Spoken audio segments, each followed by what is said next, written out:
You know him, you love him. Put your hands together for Joe, the animal, everybody. Joe, the animal!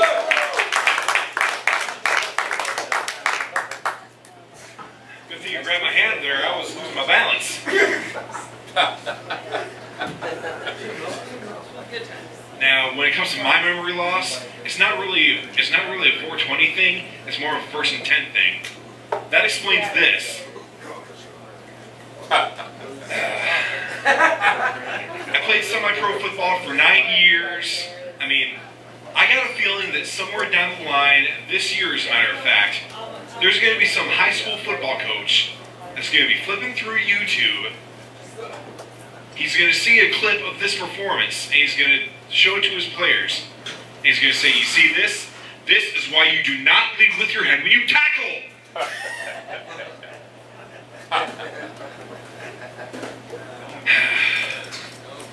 Yeah, as you can tell, I probably don't have much luck with the ladies either.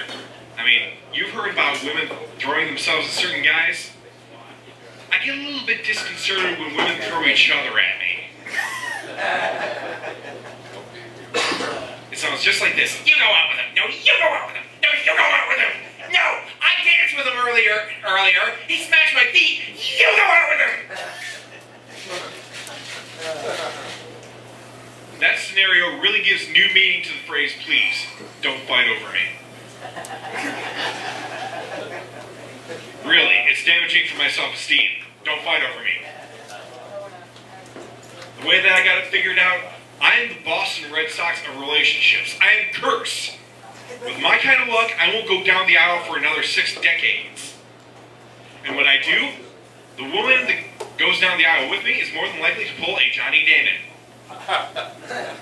She's going to chop her hair and start batting for the other team.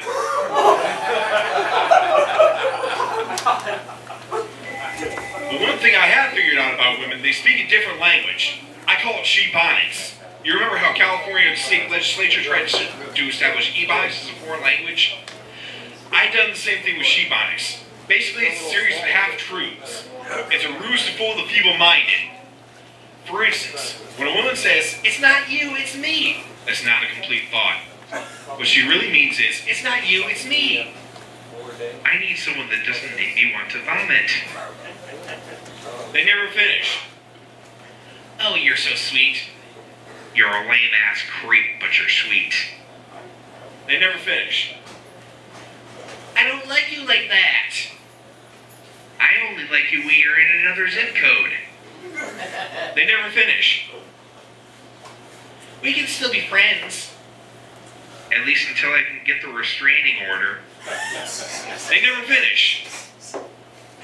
I already have a boyfriend. Actually, he's a she. They never finish. You're not my type. My type is rich and terminally ill. They never finish. And the be-all and all. Don't worry. You'll find somebody. But they'll probably charge you $150 an hour.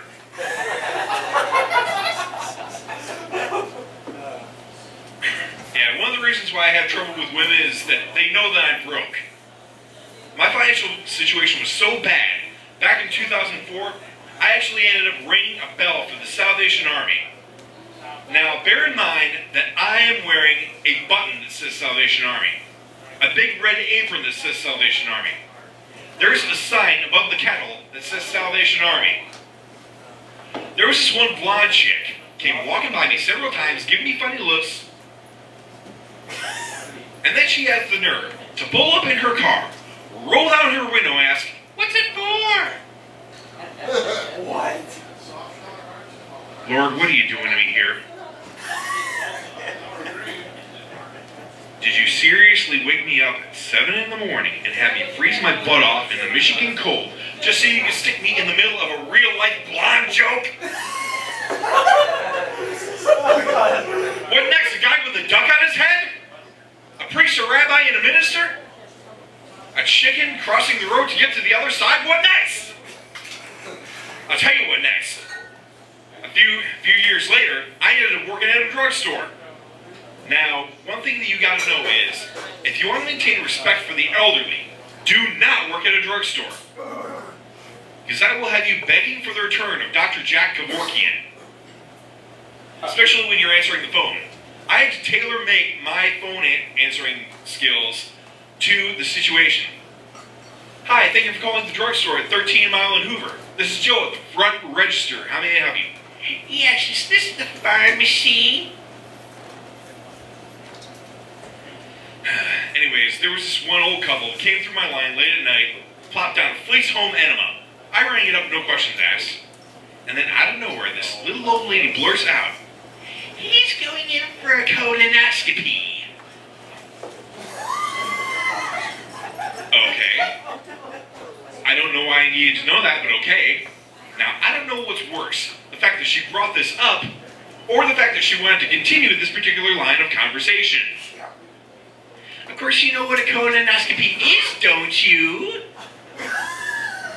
Did she just ask that? Well, ask a silly question and get a silly answer. So I looked back at her and I said, yes, ma'am, basically it's an anal probe. The old guy pipes up, we'll have to tell our doctor about you. Great, great. I'll have to tell my audience about you.